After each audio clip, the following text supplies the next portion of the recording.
الحمد لله وكفى وسلام على عباده الذين اصطفى خصوصا على أفضلهم وخاتم النبيين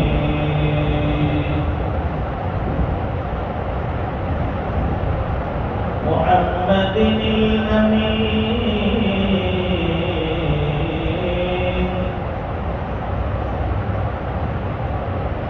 وعلى آله وأصحابه أجمعين.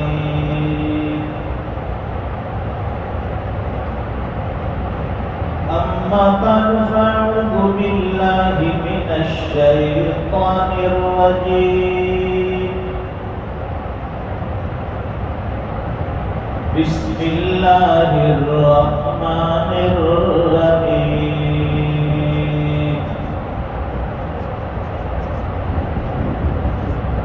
يا أيها الناس إن وعد الله حق فلا تغرنكم الحياة الدنيا ولا يغرنكم بالله الغرور.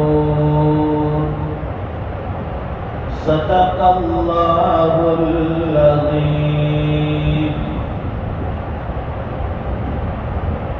اللهم صل على سيدنا ومولانا محمد وعلى آل سيدنا محمد وبارك وسلم. بزرگوں اور دینی بھائیوں،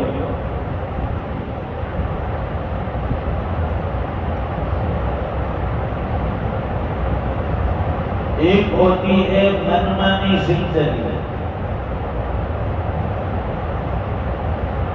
اور ایک ہوتی ہے رب چاہی زندگی.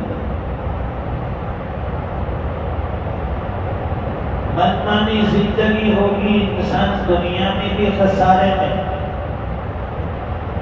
آخرت کے اعتبار سے بھی خسارے میں. رب چاہی زندگی ہوگی دنیا میں بھی فلاح، آخرت میں بھی کامیابی. اور ہم میں سے کوئی ایسا نہیں ہوگا جو دنیا آخرت کی کامیابی چاہتا نہ ہو، طلبگار نہ ہو. ہر انسان کامیابی کا خواہش مند ہے، ہر لائن سے، ہر اعتبار سے وہ کامیاب ہونا چاہتا ہے.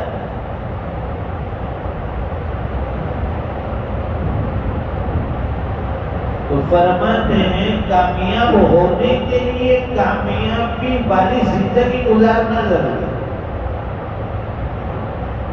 اللہ رسول کے احکام پر زندگی گزارنا ضروری ہے. شریعت کے مزاج کے مطابق زندگی گزارنا ضروری ہے. طریقہ نبی کا ہو، حکم اللہ کا ہو. ایسی زندگی بندہ گزارتا ہے، اس زندگی پر کامیابی کے وعدے ہیں.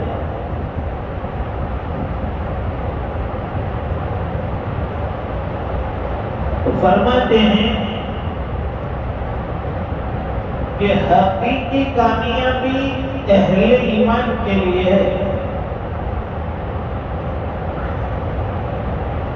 یہاں کسی بزنس مین کا ذکر نہیں، کسی تاجر کا ذکر نہیں، کسی کاشتکار کا ذکر نہیں، کسی بڑے عہدے اور منصبے والے کا ذکر نہیں. فرمایا کہ کامیابی کے لیے ایمان شرط اور اعمال صالحہ شرط ہے. پہلے ایمان پھر اعمال صالحہ. ایمان لانے کے بعد صرف بھروسہ کر کے بیٹھ جانا یہ بھی مناسب نہیں ہے. عمل صالحہ. قرآن کریم میں اللہ جگہ جگہ فرماتے ہیں ایمان لاؤ اور اعمال کرو. ان الذین آمنوا وعملوا الصالحات، جو ایمان لائے اور عمل صالح کیا. بعض مرتبہ آدمی یہ سوچتا ہے کہ میں تو مسلمان ہوں، ایک نہ ایک دن بخشا جاؤں گا، مغفرت ہو جائے گی. لیکن فرماتے ہیں کہ اللہ کی طرف سے جو اعمال ملے ہیں وہ اعمال بھی تو ضروری ہے.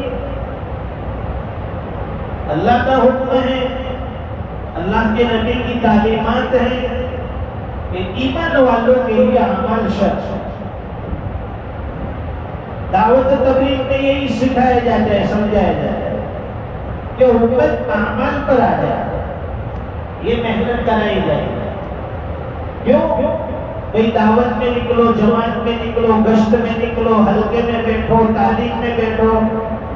یہ سب چیزیں کیوں کروائی جاتی ہے؟ اس لیے کہ امت اعمال میں جڑ جائے، لگ جائے. اعمال میں جڑ جائے گی امت، لغویات سے، غفلتوں سے دور ہو جائے گی. ایمان والی زندگی گزارنا اس کے لیے آسان ہے، تقاضے پورے کرنا اس کے لیے آسان ہے. کہتے ہیں نا بھائی وقت کو فارغ کرو، آگے پیچھے کرو. یہ زندگی کا پہیہ یہ تو گھومتا ہی رہتا ہے، کچھ نہ کچھ مشغولیت آتی رہتی ہے. اگر یہ سوچیں گے کہ فارغ ہو جاؤں گا پھر نکلوں گا، کام کاج سے تھوڑا فارغ ہو جاؤں پھر انشاءاللہ اعمال میں اور دعوت میں لگوں گا، تو یہ کبھی وقت آنے والا نہیں. اپنے کام کاج کو فارغ کرو، الگ کرو، آگے پیچھے کرو. اس لیے کہتے ہیں نا کہ بھائی نماز سے مت کہو کہ مجھے کام ہے، نماز سے مت کہو مجھے کام ہے، کام سے کہو کہ مجھے نماز پڑھنی ہے. کام کو سائڈ کر دو، مجھے نماز پڑھنی ہے. کام کو سائڈ کر دو، مجھے دعوت کی محنت کرنی ہے. کام کو سائڈ میں کر دو، مجھے اللہ کے راستے میں چلنا ہے. تو کرنے والوں کے لیے بہت سے طریقے. مفسر قرآن حضرت مفتی محمد شفیع صاحب نور اللہ برکتہ فرماتے ہیں کہ جب انسان کے دل میں نیک اعمال کا داعیہ اور جذبہ پیدا ہو کہ مجھے فلاں نیک کام کرنا ہے، اب وقت نہیں مل رہا ہے، وقت مشغول ہے، یہ کرنا ہے، وہ کرنا ہے، وہ کرنا ہے، تو فرماتے ہیں کہ دو کاموں کے بیچ میں اس تیسرے کام کو داخل کر دو تو یہ کام آسان ہو جائے گا، ورنہ ایسے کبھی فرصت نہیں ملے گی. تو اسی لیے فرماتے ہیں کہ کامیابی کے لیے محنت درکار ہے، کامیابی کے لیے اعمال درکار ہے جو ہمیں کرنے ضروری ہے. اب دنیا میں اللہ نے اسی لیے بھیجا ہے کہ میرے بندے میرے حکموں کے مطابق زندگی گزارے. لیکن ہم نے کیا کیا؟ دنیا میں آ کر ایسے مشغول ہوئے، دنیا کے پیچھے اتنے منہمک ہو گئے کہ جو اصلی کام ہے وہ چھوڑ دیا اور بھول گئے. کبھی کاروبار میں، کبھی بزنس میں، کبھی اہل و عیال اور فیملی میں، نہ جانے کیسی کیسی چیزوں میں ہمیں اپنے آپ کو ہم نے مشغول کر دیا. اور کچھ نہ ہو تو پھر دوست و احباب، فرینڈ، ان کے اندر مشغول ہو جاتے ہیں کہ بھائی چلو دوستوں کے ساتھ بیٹھیں گے، گپ شپ کریں گے، سیر و تفریح کریں گے، ذاتی تفریح ہوگی، کھائیں گے، پیئیں گے، گھومیں گے، عیش کریں گے. ارے دنیا میں کھانے پینے گھومنے عیش کرنے کے لیے نہیں آئے، یہ ساری چیزیں اللہ نے جنت میں رکھی ہے. خوردن و خفتن کھوئے حیوان است. کھانا اور سونا یہ تو جانوروں کی عادت بتایا گیا. صبح سے لے کر رات تک کھاتا ہے اور رات سے لے کر صبح تک سوتا ہے. یہ دونوں عادتیں جانوروں کی بتائی گئی. انسان کی عادت میں کم خوردن و کم گفتن، کم کھانا کم بولنا، یہ عقل مندوں کی نشانی ہے. ہم لوگ بڑبڑ کرتے ہی رہتے ہیں. دوسروں کی ماری تو آنے نہیں دیتے بولنے، کہتے ہیں کہ بیٹھتے دوست مگن کھائی جائیں گے، اپنی تو والی آواز نہیں دیں گے. چر چر چر چر چر چر، وہ زبان ایسی کینچی کی طرح چلتی ہے، سامنے والے کی باری نہیں آتی ہے بولیے. عقل مندوں کی نشانی وہ کم بولتا ہے، زیادہ سنتا ہے. وہ بے ہودہ گفتن عادت دوام یا عادت کمینگانہ. فرماتے ہیں کہ فضول کی بکواس اور بڑبڑ کرنا یہ کمینوں کی عادت ہے.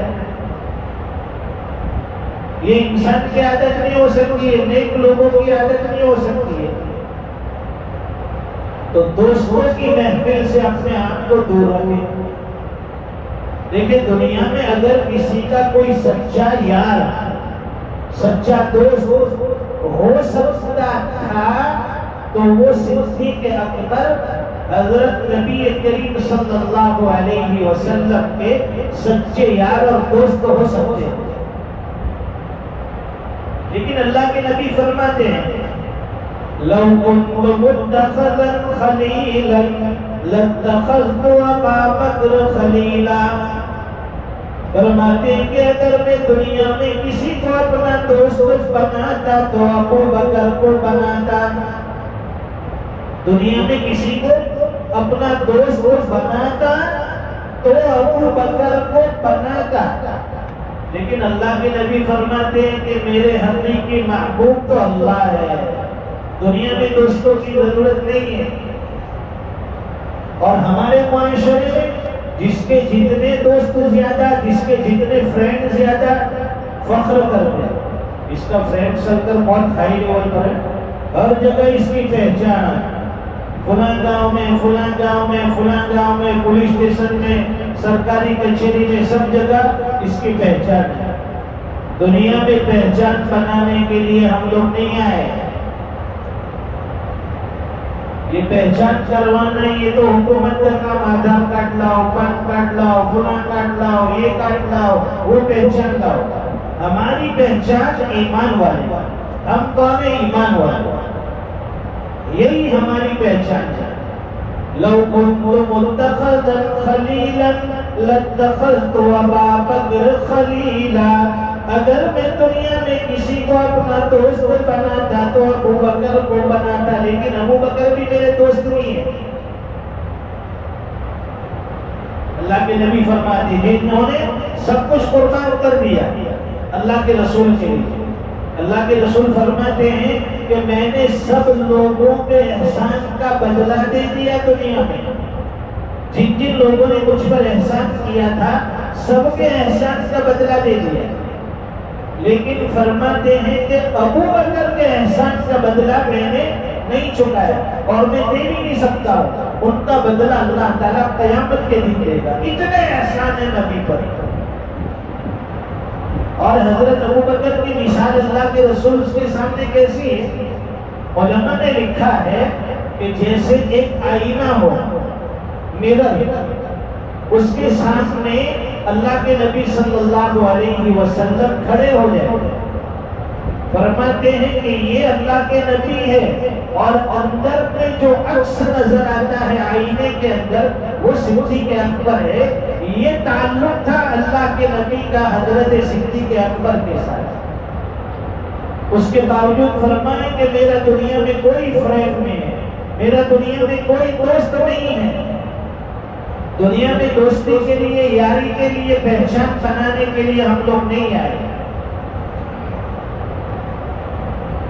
تو اسی لیے فرمائے کہ حقیقی مسلمان کو حقیقی ایمان والا وہ ہے جو اللہ کے لیے ہمیشہ اعمال صالحہ کرنے والا بنتا ہے۔